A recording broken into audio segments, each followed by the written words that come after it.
Namastê, boa noite a todos. Como eu havia prometido, o último vídeo da minha fase tratando de Crowley e Telemann e Lan é o mistério de Lan, quem são os Old Ones. É o último vídeo, mas na verdade pode ser mais de um. Serão 2 ou 3 vídeos, vamos ver conforme eu vou perceber, vou saber conforme eu for conversando com vocês e expondo todo o conteúdo que eu tenho para passar. Relembrando, quem não viu o meu último vídeo, o Verdadeiro Cristianismo os meus últimos vídeos, Verdadeiro Cristianismo em Nova Temporada, eu falei sobre isso. Minhas questões pessoais e espirituais com Telemann, dentro do sistema de Telemann, já foram todas resolvidas. Então, não farei mais alusão diretamente a Telemann nos meus próximos ensinamentos, nas próximas vezes em que eu estiver expondo outros conceitos. Afinal de contas, Telemann é uma síntese, né? Uma colagem de vários conceitos e basta você ir às tradições de onde Telemann se originou. Mas todo o tema, tanto sobre as fraternidades como sobre Lan, esses 3 vídeos não vão esgotar o tema, eu vou postar em textos em meus blogs. Também não postarei nas páginas, né? Vou postar o link, mas eu vou escrever nos blogs.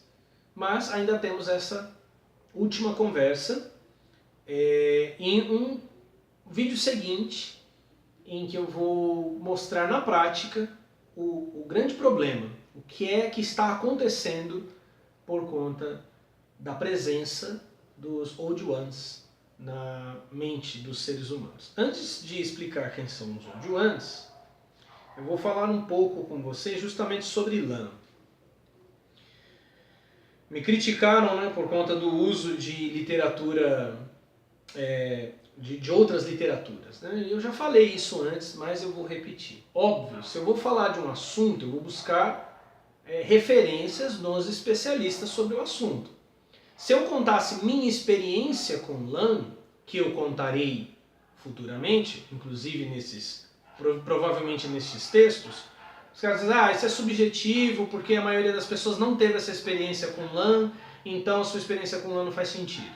Então eu estou preferindo não falar na minha experiência com Lan, estou tomando a teologia sobre Lan e sobre os Old Ones, o que pretende o culto a Lan, e mostrando se isso é positivo para nós enquanto seres humanos. Então eu vou citar novamente o material que não é meu, mas das pessoas que trabalharam e que trabalham com esta entidade.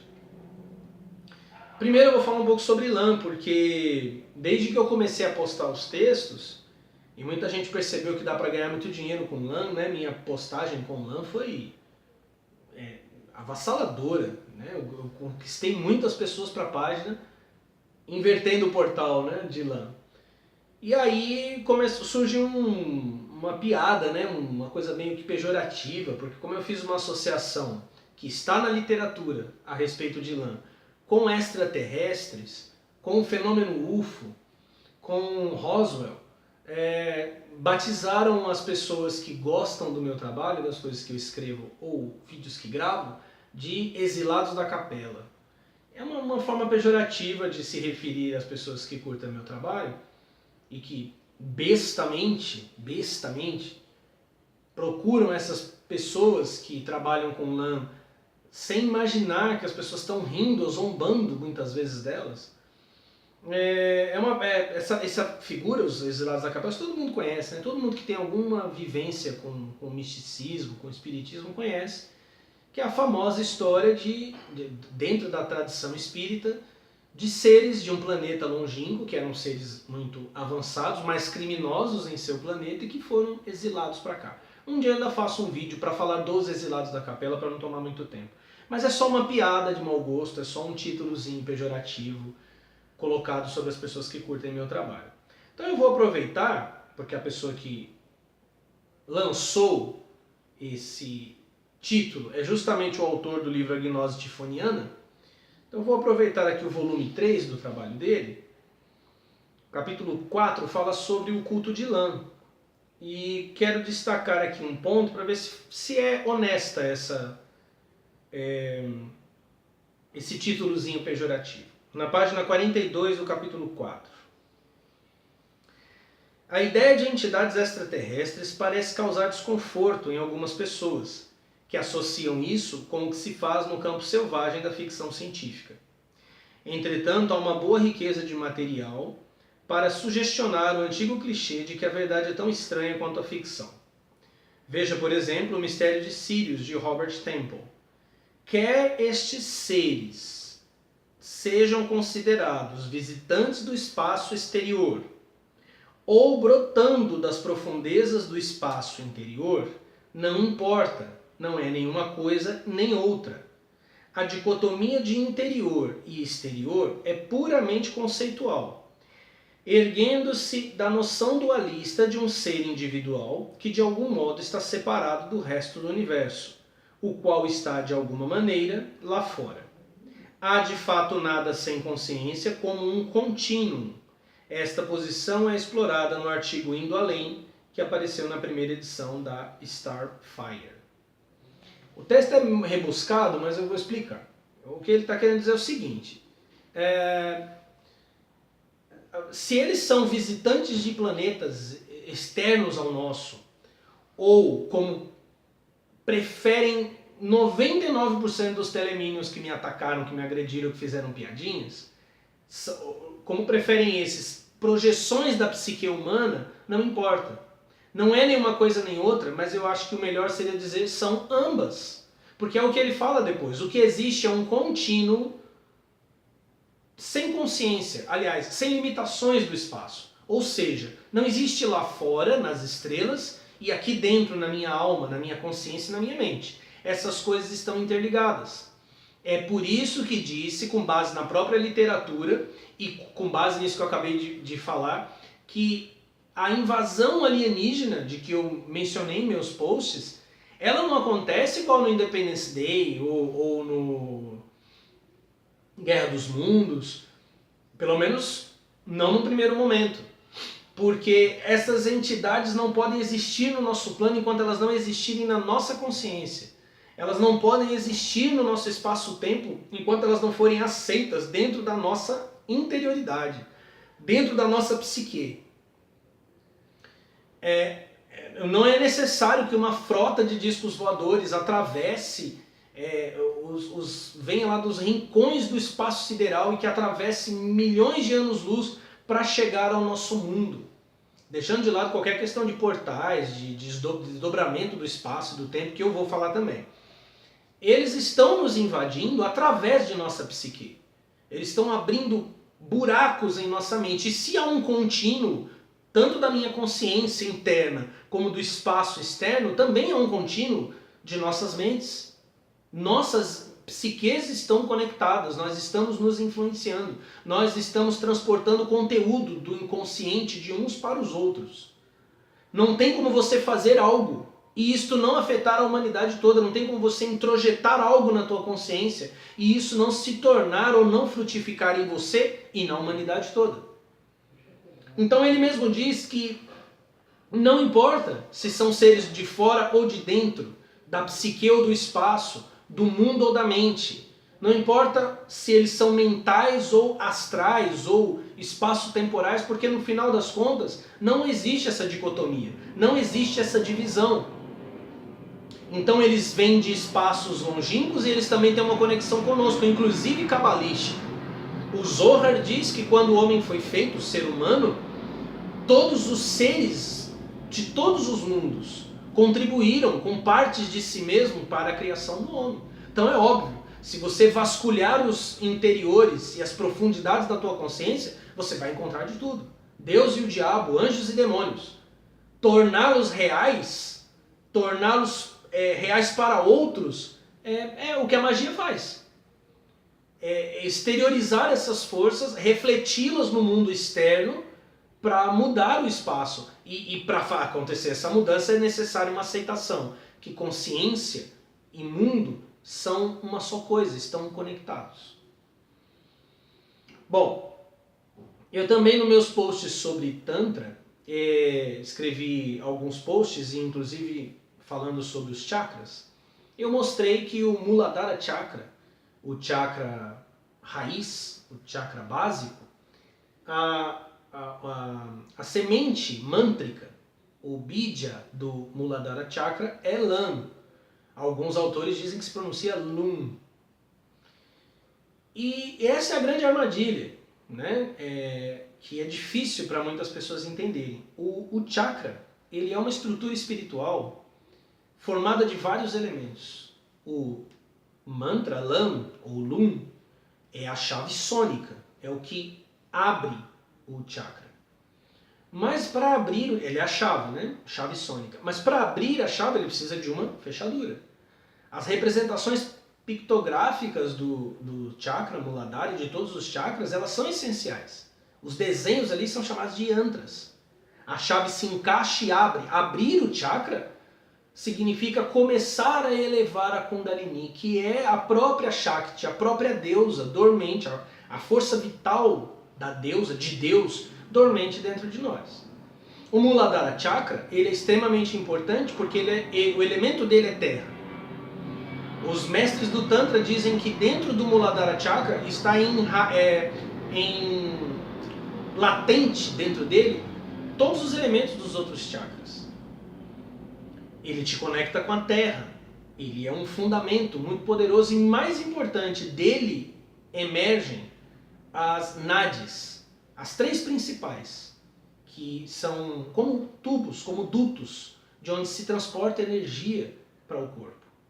Essa conexão, ela não é uma conexão separada da Terra. O Muladhara Chakra e a Terra estão conectados. Se for falar em linguagem cabalística, o Muladhara Chakra está ligado a Malhut, que me conecta ao universo físico. Um outro elemento importante do Tantra são os bindu.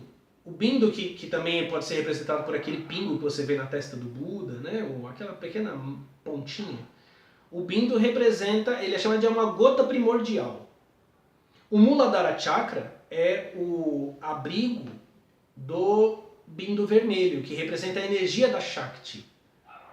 E na cabeça está o bindu branco, que representa a energia de Shiva. Tudo isso, tudo que eu estou explicando aqui é para mostrar o que é que está acontecendo, como é que esta entidade Lam possui os seres humanos. Eu uso a chave sagrada, mas o yantra, mas a fechadura não é a fechadura tântrica. Não tem os elementos. Eu não estou vendo ali a Dakini, Ganesha, eu não estou vendo os deuses que moram no Muladhara.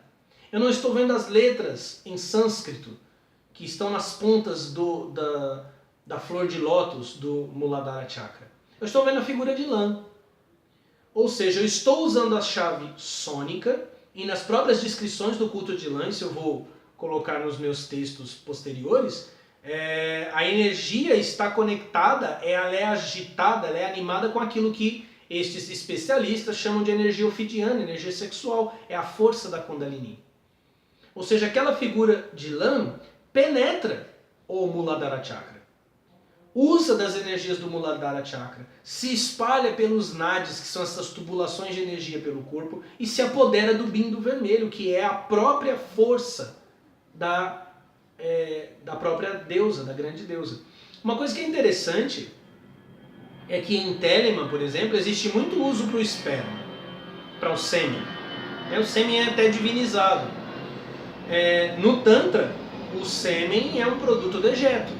Ele é a falha do mestre tântrico, quer dizer, a energia que deveria ter se espiritualizado, a força que deveria ter sido reabsorvida foi expelida do corpo. Interessante. Também o sangue menstrual. Quando o bindu vermelho degenera na mulher, ele se transforma em sangue da menstruação. Ele é perda de vitalidade, ele é perda de força, ele é perda de espiritualidade. E é muito interessante que o culto telêmico pega os dois elementos que são associados diretamente ao vampirismo no Tantra e para preparar, por exemplo, os bolos de luz, que os praticantes se alimentam deles. Quer dizer, isso já tem base em Crowley, né? A gente não está falando de Kenneth Grant. São energias perdidas. O cara fala, não, mas eu estou fazendo isso justamente para reabsorver a energia. Mas que essa energia expelida, ela é uma energia de perda, de derrota. Você não tem o que fazer com ela. Se ela escapou de você, se você não controla as forças espirituais, ela escapou. Criaturas como Lan e outras que Kenneth Grant e outros invocaram, elas se alimentam justamente dessas energias e mais tarde dos poderes demoníacos que ficam retidos, tanto no sêmen como no fluxo menstrual, no sangue da menstruação. Estou falando que é impuro, não, tá? Na verdade, eu falei aqui até eu estou falando dentro do Tantra, até mesmo o sêmen perdido é impuro. Na página 44 de Gnose Tifoniana 3, é dito: a invocação de Lan somente pode ser executada em um círculo completamente protegido, que envolve nas 8 direções do espaço o ritual menor do pentagrama da Terra, banindo, seguindo pela invocação do ritual do hexagrama da Terra. Veja que as conexões são com a Terra. Né? Você vê que você está fazendo uma conexão, um círculo de proteção, uma conexão com o planeta, com a Terra mesmo. Em seguida, faça uma invocação silenciosa a Aivas e tenha uma intensa aspiração a Yugot e aos Great Old Ones antes de começar a meditação com Lan. Então aqui você já vê que está tudo perdido. A chave sônica está sendo usada, mas as aspirações são a Yugot e aos grandes antigos, os Great Old Ones, que são as entidades do culto e da ficção de Lovecraft. Numa nota desse livro é dito que os que Yugot é uma representação de Keter. Será que é uma representação de Keter? Deixa eu dar uma lida aqui num texto que você pode encontrar pela internet. Yugot, os segredos do obscuro mundo habitado pelos Mi-Go. Yugot, o segredo do obscuro mundo habitado pelos Mi-Go. Aí tem um trecho do conto de Lovecraft, Um Sussurro nas Trevas. Yugot é uma estranha e escura esfera nos limites do sistema solar. Lá existem poderosas cidades, imensas torres e terraços, construídos com pedra negra. O sol que brilha no céu de Yugot não é mais brilhante do que uma estrela em nosso céu noturno. Mas as coisas que vivem em Yugot não carecem de luz. Eles são dotados de outros sentidos e tampouco precisam de janelas em suas casas e templos. Os rios escuros como piche que fluem por baixo das cidades são cortados por pontes ciclópicas construídas por uma raça extinta e esquecida. No vídeo seguinte, na parte 2 de Quem são os Old Ones, eu vou explicar um pouco mais sobre Yugot e um pouco mais da origem dos Old Ones dentro da literatura de Lovecraft. Fica de olho aí, a parte 2 já está chegando. Namastê.